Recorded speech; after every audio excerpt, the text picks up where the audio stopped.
দেশের এমন একটা জেলা যেখানে একজন নারী নিজেকে সতী প্রমাণ করতে নিজেকে আগুনে পুড়িয়ে দিয়েছিল। এখানেই আছে বিশ্বের সবচেয়ে বড় ভাসমান পেয়ারা বাজার, বাংলার সুয়েজ খাল, বাংলার বাকখ্যাত শেরে বাংলা একে ফজলুল হকের জন্মস্থান সহ অগণিত historical place. So let's welcome Jhalakathi.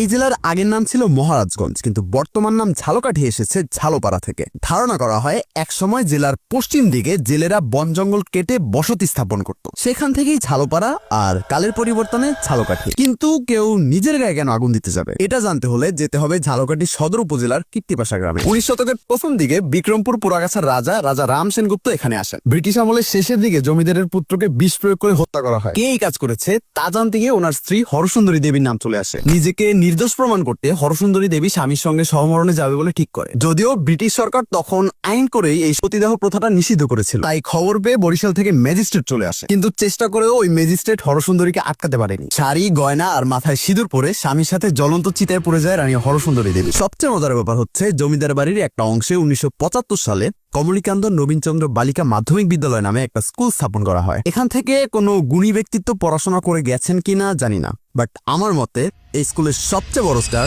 আমার আম্মু, কারণ উনি এই স্কুলের স্টুডেন্ট ছিল। কিন্তু ঝালকাঠির সবচেয়ে বড় ফ্লেক্স হচ্ছে ভীমরুলি গ্রামে থাকা বিশ্বের সবচেয়ে বড় ভাসমান পেয়ারা বাজার। বাগানগুলো পিরোজপুরের অংশ হলেও বাজারটা কিন্তু ঝালকাঠির। যদিও এটা নিয়ে আমাদের ডিটেইলড কন্টেন্ট আছে, কিন্তু যেই জায়গা নিয়ে কন্টেন্ট নেই সেটা হচ্ছে গালুয়াপাকা মসজিদ। মসজিদের সাইজ দেখে খুব একটা ইন্টারেস্টিং নাও লাগতে পারে, কিন্তু রাজাপুর উপজেলার গালুয়ায় অবস্থিত এই মসজিদের বয়স প্রায় 300 বছর। লোকমুখে শোনা যায় এই মসজিদের প্রতিষ্ঠাতা মাহমুদ খান আকন। স্বাভাবিকভাবে এটা 300 বছর আগে যে অবস্থায় ছিল এখন সে অবস্থায় নেই। আর এখানেই লুকিয়ে আছে একটা গল্প। মসজিদের সংস্কার কাজে হাত দেওয়ার সময় ঝোপঝাড় থেকে অনেকগুলো বিষধর সাপ বেরিয়ে আসে। স্থানীয় পীর মাহতাবুদ্দিনের কথা মতো মসজিদের একটা অংশ খুলে দিলে সাপগুলো চলে যায়। আনফরচুনেটলি অনেক চেষ্টার পরেও এর থেকে বেশি কিছু জানতে পারিনি। তাই আমাদের পরের গেস্ট সাতুরিয়া মিয়া বাড়ি, কারণ প্রায় 300 বছর পুরনো এই বাড়িতেই 1873 সালে জন্মগ্রহণ করেছিল বাংলার বাকখ্যাত।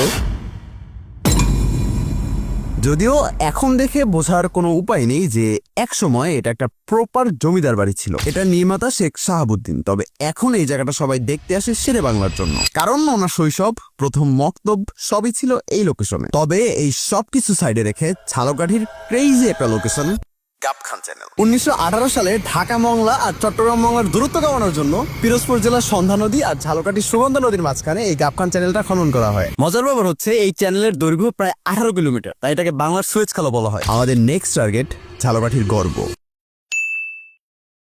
লোকালরা যেটাকে বলে কায়সা হুজুরের মাদ্রাসা। সাল 1950।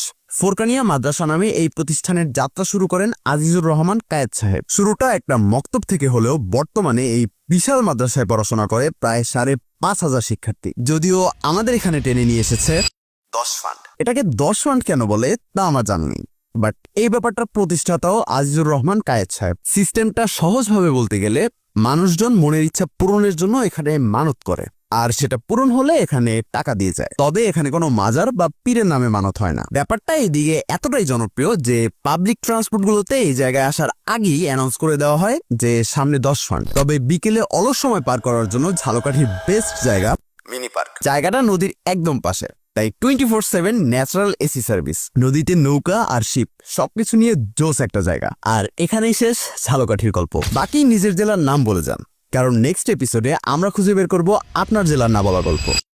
আল্লাহ হাফেজ।